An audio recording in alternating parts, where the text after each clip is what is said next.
Marx and Engels produced no systematic theory of literature or art. Marxist aesthetics has no coherent perspective. It has emerged as a series of responses to concrete political exigencies. While these responses have sometimes collided at various theoretical planes, they achieve a dynamic and expansive coherence through both a general overlap of political motivation and the persistent reworking of a core of predispositions about literature and art deriving from Marx and Engels themselves. These predispositions include: first, the rejection following Hegel of the notion of identity and a consequent denial of the view that any object, including literature, can somehow exist independently. The aesthetic corollary of this is that literature can only be understood in the fullness of its relations with ideology, class, and economic substructure. Second, the view that the so called objective world is actually a progressive construction out of collective human subjectivity. What passes as truth then is not eternal but institutionally created. Language itself must be understood not as a self sufficient system but as a social practice. Third, the understanding of art itself as a commodity, sharing with other commodities and entry into material aspects of production. If, as Marx said, human beings produce themselves through labor, artistic production can be viewed as a branch of production in general. 4. A focus on the connections between class struggle and the inner dynamic of history and literature as the ideologically refracted site of such struggle. This has sometimes gone hand in hand with prescriptions of literature as an ideological ancillary to the aims and results of political revolution. Finally, an insistence that language itself is not a self enclosed system of relations but must be understood as social practice, a deeply rooted in material conditions as any other practice. Engels' comments on typicality, recommending that art should express what is typical about a class or a peculiar intersection of ideological circumstances, is fundamental to the understanding of Marxist aesthetics. One might also include the problem raised by Engels' granting a relative autonomy to art. His comments that art can transcend its ideological genesis and that cultural elements are determined only in the last instance by economic relations. Italian Marxist intellectual Antonio Lebriolo viewed the connection between economic and literary cultural spheres as highly mediated.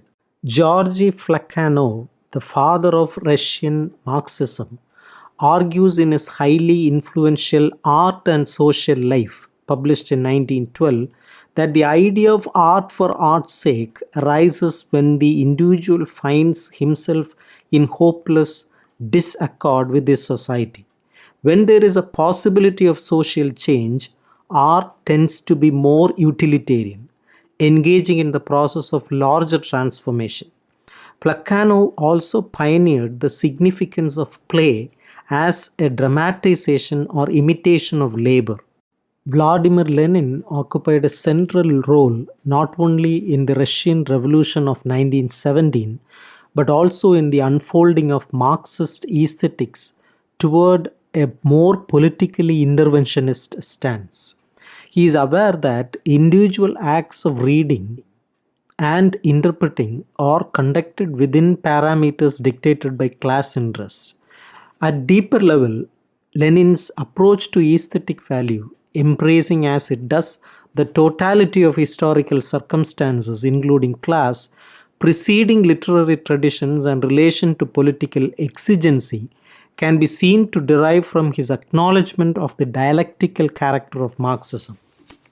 The major works of Leon Trotsky includes Literature and Revolution, published in 1923, and Towards a Free Revolutionary Art, published in 1938.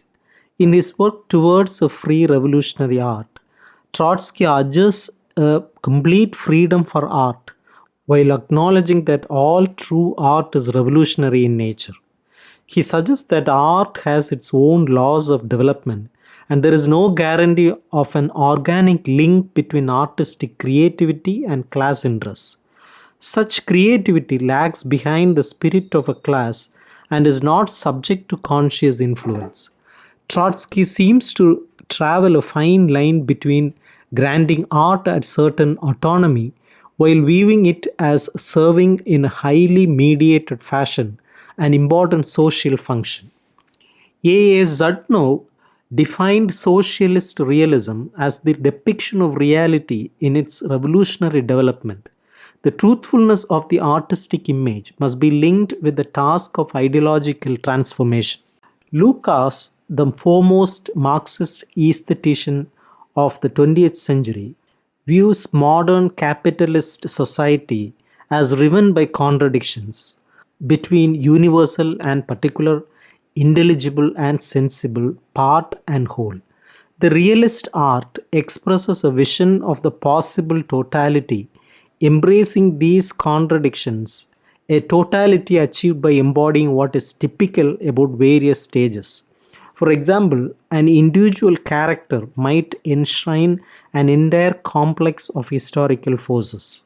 Brecht views realist art as battling false views of reality, thereby facilitating correct views. Contrasting dramatic theatre with his own epic theatre, Brecht avers that the audience's ability for action must be roused and far from undergoing catharsis, it must be forced to take decisions, partly by its standard expectations being disappointed. Brecht called it the alienation effect. The action on stage must also implicitly point to other alternative versions of itself. The main contribution of Antonio Gramsci is the notion of hegemony. Autonomous revolutionary potential on the part of the proletariat could only be realized through political and intellectual autonomy. A mass movement alone was insufficient. This class must train and educate itself in the management of society, acquiring both the culture and psychology of the dominant class through its own channels. The transformation to a socialist state cannot be successful without the proletariat's own organic intellectuals forging an alternative hegemony. The notion of hegemony is effectively a metonymic affirmation of the dialectical connection between economic and superstructural spheres, stressing the transformative role of human agency rather than relying on the inevitability of economic determinism.